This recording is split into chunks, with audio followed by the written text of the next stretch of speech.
नमस्कार दोस्तों, आज की इस वीडियो में आप क्लास 10th की विलोपन विधि सीखने वाले हैं, वो भी बहुत आसान तरीके से। आप इस वीडियो को पूरा देखिए, आपको विलोपन विधि एक सिंपल तरीके से और ऐसे तरीके से कि आप कभी उस तरीके को भूल नहीं पाएंगे। इस वीडियो में हमने उस तरीके को सिखाया हुआ है।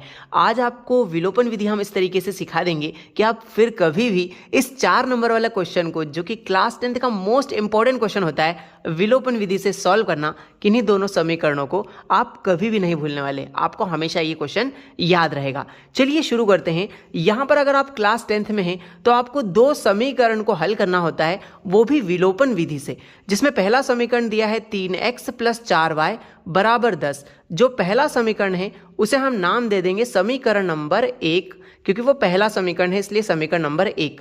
दूसरा समीकरण है 2x + 2y = 2, इसे नाम दे देंगे समीकरण नंबर 2। दोनों ही समीकरणों को हमने नाम दे दिया, पहला समीकरण 1 और दूसरा समीकरण 2। अब विलोपन विधि में आप क्या करते हो, इन दोनों ही समीकरणों को उठा लेते हो। तो हम क्या लिखेंगे, हम लिखेंगे समीकरण 1 और 2 से, समीकरण 1 व 2 से, दोनों ही समीकरणों को आप उठा रहे हो, इसीलिए आप समीकरण 1 और 2 से ऐसा लिख देंगे। तो इन दोनों समीकरणों को आप नीचे उतार दीजिए। ठीक है, पहला समीकरण है 3x + 4y = 10 और दूसरा समीकरण है 2x + 2y = 2। दोनों समीकरणों को उतारने के बाद आपको विलोपन विधि शुरू कैसे करना है, ध्यान दीजिएगा। आपको यहां पर गुणा के 2 चिन्ह लगाने हैं। अब यहां पर आप सोचोगे कि किन नंबरों से गुणा करने वाले हैं। आपको बहुत अच्छी सी ट्रिक याद रखनी है कि x के जो भी गुणा में यहां नंबर लिखे हैं, तो यहां पर x के गुणा में 3 लिखा है और नीचे x के गुणा में 2 लिखा है। आपको इन दोनों नंबरों का क्रॉस में मल्टीप्लिकेशन करके लिख देना है। मतलब 2 का गुणा आप ऊपर कर दोगे और 3 का गुणा आप नीचे वाले समीकरण में कर दोगे। इसे आप क्रॉस मल्टीप्लाई की तरह याद रख सकते हो दोस्तों, कि 3 का नीचे वाले समीकरण में गुणा करेंगे, 2 का ऊपर वाले समीकरण में गुणा करेंगे। चलिए अब दोनों का गुणा कर देते हैं। इस 2 का गुणा पूरे समीकरण में करते हैं। आइए कैसे देखते हैं ध्यान से। 2 का 3 में गुणा कर दो, 2 तिया 6, तो यहाँ 6 आ गया, लेकिन साथ में x भी था तो x लगा देते हैं। प्लस है तो प्लस लगा दिया। अब 2 का गुणा 4 में कर दो, 2 चौके हो जाएगा 8 और साथ में y भी था तो y लगा दिया। बराबर है तो हमने बराबर वैसा का वैसा ही लिख दिया है। 2 का गुणा आप 10 में करेंगे, 2 धाम हो जाता है 20। अब आपने इस 2 का गुणा इस पूरे समीकरण में कर दिया है। अब उसी प्रकार इस 3 का गुणा भी नीचे वाले समीकरण में कर दो। चलिए करते हैं। 3 का गुणा 2 में करेंगे, 3 दूनी 6 हो जाएगा, लेकिन साथ में x भी था तो आप x भी लिख दीजिए।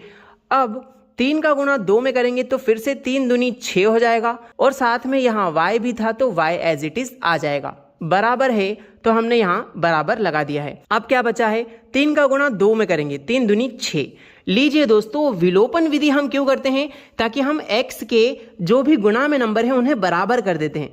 तो यहाँ पर देखिए, x के गुणा में यहाँ भी 6 है, x के गुणा में यहाँ भी 6 है, मतलब आपने x के गुणांकों को बराबर कर दिया। जैसे ही गुणांक बराबर हो जाते हैं आपको सभी चिन्हों को बदल देना है, यानी आप दोनों समीकरणों को घटा लेते हैं। तो यहाँ लिख देते हैं घटाने पर। घटाने पे क्या होता है, सभी के चिन्ह बदल दिए जाते हैं। प्लस का 6x है तो ये पलट के माइनस का हो जाएगा, प्लस का 6y है तो ये भी बदल के माइनस का 6y हो जाएगा, यहाँ पे प्लस का 6 है तो ये भी माइनस का हो जाएगा। आइए अब इनको सॉल्व कर लेते हैं। प्लस का 6 और माइनस का 6 तो कट जाएंगे, क्योंकि आप जानते हो प्लस माइनस होता है माइनस। 6x में से 6x गए तो 0x बचेगा, मतलब कुछ भी नहीं बचने वाला। आगे बढ़ेंगे, प्लस माइनस, ये नीचे वाले चिन्ह का बहुत अच्छे से ध्यान रखना, क्योंकि नीचे वाला चिन्ह ही आपका पर्सनल चिन्ह हो गया है। अब प्लस माइनस होता है माइनस, यानी आपको घटाना है। 8y में से 6y चले गए तो कितने y बचेंगे, 2y बचेंगे।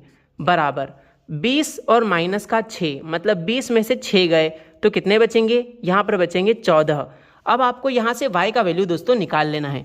यहाँ पर y की गुणा में 2 लिखा है, बराबर के उधर वो भाग में चला जाएगा, तो क्या आ जाएगा, y = 14/2। जो गुणा में 2 था वो भाग में उतर आया।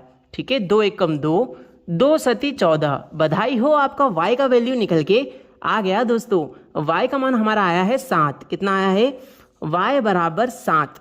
आपका एक वेरिएबल यानी एक चर का वैल्यू आ गया है आपके सामने।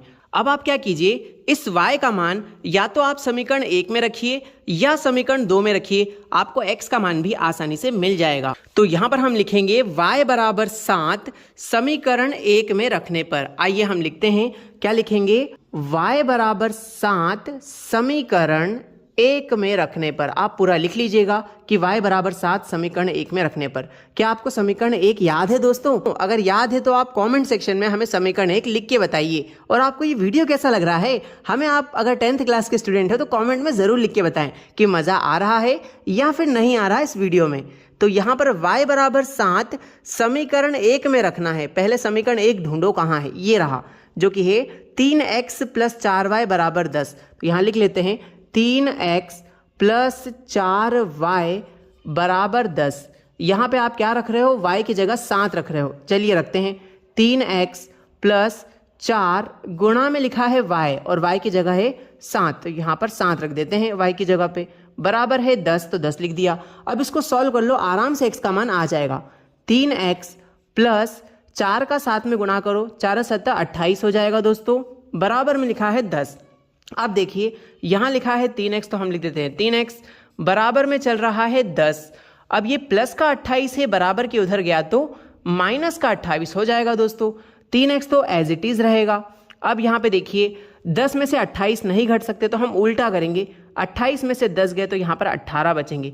इन दोनों में बड़ा नंबर कौन, 28 है, जो कि माइनस के साइन के साथ है, तो बड़े अंक का चिन्ह लगेगा माइनस का। ठीक है, अब आगे यहाँ पर 3 गुणा में है, बराबर के उधर 18 के बटे में चला जाएगा, तो आ जाएगा x बराबर -18/3।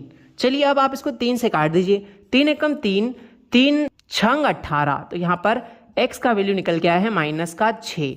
और बधाई हो, आपके x और y दोनों के ही मान हमने निकाल दी हैं। आप चाहें तो स्क्रीनशॉट ले सकते हैं। इस तरीके से आप विलोपन विधि करेंगे तो आपके दोनों ही चरों के मान यानी x और y दोनों के मान आप बहुत आसानी से निकाल सकते हैं।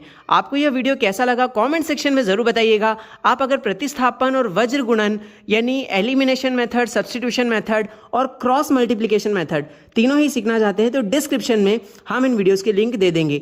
2 चर वाले रैखिक समीकरण हल करने के लिए सारे के सारे क्वेश्चन हम डिस्क्रिप्शन में डाल देते हैं दोस्तों। थैंक यू सो मच आपका वीडियो देखने के लिए।